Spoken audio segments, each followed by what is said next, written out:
नमस्कार प्यारे बच्चों, मैं आशा वर्मा अपने चैनल हिंदी की नई पुरानी कहानियों में आप सभी का हार्दिक स्वागत करती हूँ।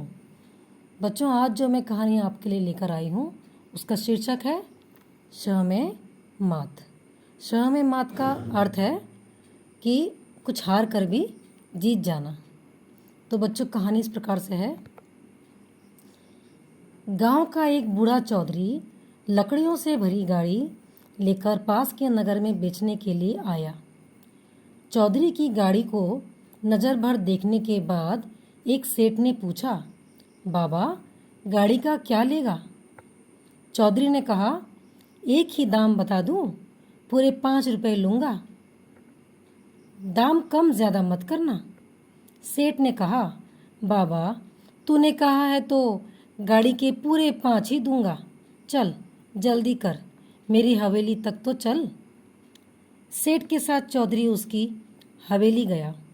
वहाँ पहुंचकर उसने पहले गाड़ी में जुते बैलों की गर्दन से गाड़ी का जुआ हटाया, बैलों को एक तरफ बांधा, फिर गाड़ी में रखी तमाम लकड़ियाँ निकालकर आंगन में रख दी। सेठ ने खुशी खुशी 5 रुपए दिए। चौधरी अपने बैलों को फिर से गाड़ी में जोतने लगा तो सेठ गरज कर बोला, खबरदार, गाड़ी और बैलों को हाथ मत लगाना। गाड़ी और बैलों की मैंने पूरी कीमत चुकाई है, अब ये मेरे हैं। मैंने तुझसे गाड़ी का मोल पूछा था या लकड़ियों का? ज़रा याद कर, मैंने कहा था कि बाबा, गाड़ी का क्या लेगा? कहा था कि नहीं? तूने 5 रुपए मांगे, 5 से कम दिए हो तो बता। गाड़ी का मोल करते वक्त बैल जुते हुए थे कि नहीं? सिर में सफ़ेदी आ चुकी है, इसीलिए सच बोलना। एक दिन सबको भगवान को मुंह दिखाना है। चौधरी को काटो तो खून नहीं, अटकते अटकते बोला, बैल जुते हुए जरूर थे, पर सेठ जी, मैंने तो लकड़ियों का दाम बताया था। गाड़ी बैल कहीं 5 रुपए में आते हैं? सेठ ने तपाक से कहा, पर मैंने तो गाड़ी का दाम पूछा था और गाड़ी के दाम देने की बात की थी। गाड़ी बैल 5 रुपए में आते हैं कि नहीं, ये तू जाने। आदमी की ज़बान एक होती है कि दो। अब चुपचाप चलता बन, नहीं तो धक्के मारकर निकलवा दूंगा। मेरे यहाँ झगड़ा टंडा नहीं चलेगा। चौधरी बूढ़ा था, अधिक चतुर नहीं था। गाड़ी छोड़ते हुए कलेजे पर आरा सा चल रहा था।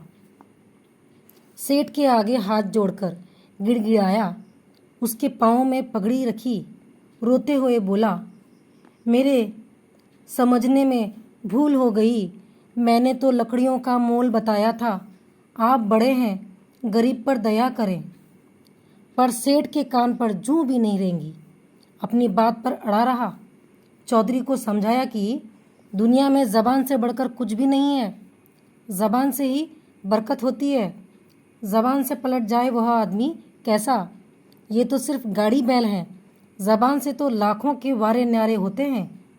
अगर तेरी तरह सब पल पल में ज़बान पलटने लगे तो दुनिया का काम कैसे चलेगा?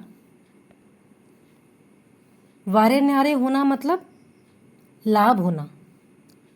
बेचारा चौधरी पाँव घसीटता हुआ हवेली से निकला और अपने गांव आया।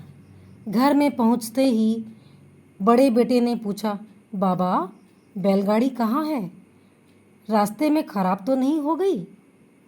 बहुत तकलीफ पाई होगी, बाबा ने खींच कर कहा। बैलगाड़ी तो ठिकाने लगी, तुम में दम हो तो कुछ करो। उस चतुर सुजान सेठ के आगे मेरी एक ना चली। तकलीफ की क्या पूछते हो? ठेठ शहर से पाँव रगड़ता आ रहा हूँ। चतुर सुजान का अर्थ है चालाक व्यक्ति। चौधरी ने अपने बेटे को ब्यौरेवार पूरी बात बताई। बेवरेवार यानी बिल्कुल शुरू से क्या घटना घटी थी पूरी बात बताई। कहा, मेरे साथ तो ऐसी हुई। सेठ के आगे खूब रोया, गिड़गिड़ाया, पाँव में पगड़ी रखी, पर उसने तो एक ही आकड़ी पकड़ ली कि आदमी की ज़बान एक होती है। आकड़ी पकड़ ली मतलब जिद पकड़ ली। ज़बान से लाखों के वारे न्यारे होते हैं। अगर आदमी यूँ ज़बान बदलने लगा तो दुनिया कैसे चलेगी। मुझे तो बोलने ही नहीं दिया। चौधरी के 4 जवान बेटे थे। सुनकर उनकी आंखों में खून उतर आया। तीनों बेटों ने सुझाया, चलो हमें उस सेठ की हवेली दिखा दो, हम उसकी ईंट से ईंट बजा देंगे। उसकी इतनी हिम्मत कि यों राह चलते गाड़ी बैल रख लिए। पर सबसे छोटा बेटा कुछ और ही सोच रहा था। वह बोला, मैं अकेला ही उससे निपट लूँगा, तुम्हारी बारी नहीं आएगी। कल मुझे दूसरी गाड़ी में लकड़ियाँ ले जाने दो, सेठ की ज़बान से ही उसे बांधूंगा। उसी का तराजू, उसी के बाट और उसी के भाव से उसका हिसाब चुकता करूँगा। चौधरी का चौथा बेटा बहुत होशियार था। सब जानते थे कि यह जो कहता है करके दिखाता है। दूसरे दिन वह घड़ी रात रहते घर से रवाना हुआ और नगर के उसी चौक में गाड़ी खड़ी की। पिता ने उसे सेठ का हुलिया अच्छी तरह समझा दिया था। कल का दाव सेठ के लिए बहुत मुफीद रहा था। मुफीद यानी कि बहुत ही फायदेमंद रहा था। उसकी सफलता से फूला वह आज भी वहीं आया।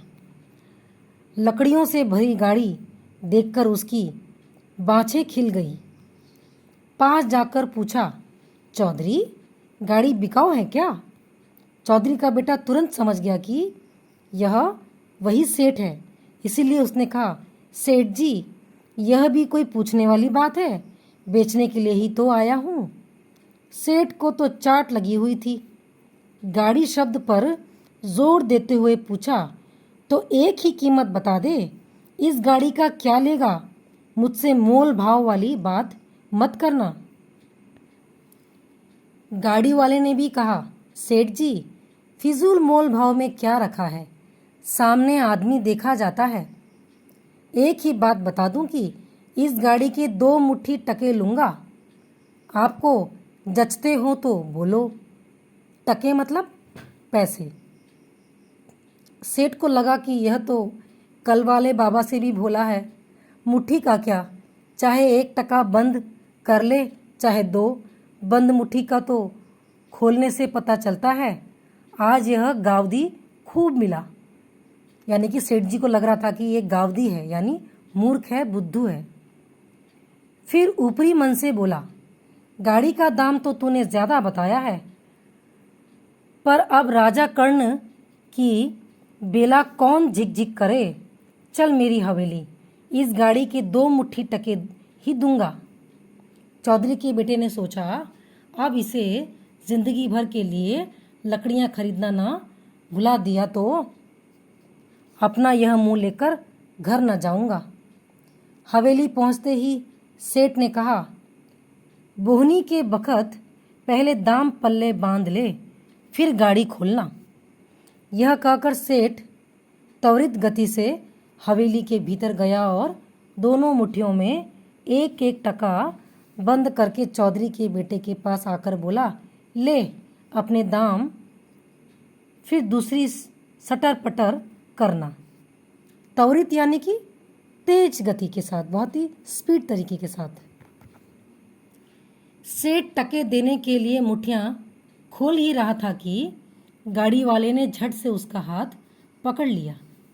फिर अपनी कमर में खुसा पैना हंसियाँ निकालकर बोला, सेठ जी मुट्ठियाँ खोलो मत, ये तो अब साथ ही जाएंगी। आज आया है ऊंट पहाड़ के नीचे। सेठ हैरान होकर बोला, ये क्या बक रहा है। चौधरी का लड़का बोला, बक नहीं रहा हूँ सेठ, जो सौदा ठहरा वही बता रहा हूँ। तुम्हारे शहर में जब लकड़ियों के साथ गाड़ी बैल बिकते हैं तो टकों के साथ मुठियाँ भी जाएंगी। यह कहकर उसने सेठ की कलाइयों पर हंसिए का हल्का सा रगड़ा दिया। सेठ जोर से चिल्लाया, छोड़ दे चौधरी, मुझ पर दया कर, मुझसे गलती हो गई। कल के गाड़ी बैल भी वापस ले जा। गाड़ी बैल का भला मैं क्या करूँगा, मैंने तो मजाक किया था। चौधरी उसकी कलाई मरोड़ते हुए बोला, मेरा पिता कल गिड़गिड़ाया, पाँव में पगड़ी रखी पर तुम नहीं पसीजे, अब जबान पलटते हो। जबान से तो लाखों के लेन देन होता है। दोनों मुट्ठी टके ही बात पक्की हुई थी कि नहीं, बोलो। पल भर में सेठ को सारा नफा नुकसान समझ में आ गया। हकलाते हुए बोला, जबान तो की थी, पर टकों के साथ मुठियाँ कटने का मुझे ध्यान नहीं रहा। अब जैसा तू कहे करने को तैयार हूँ, मेरा हाथ छोड़ दे। चौधरी उसकी नकल उतारते हुए बोला, ध्यान नहीं रहा? तुम्हें क्यों ध्यान रहने लगा? बूढ़े आदमी से गाड़ी बैल छीनते वक्त पूरा ध्यान था। सेठ की करतूत के लिए उसे उल्लाहना देते देते उसने हंसिए का एक रगड़ और दिया।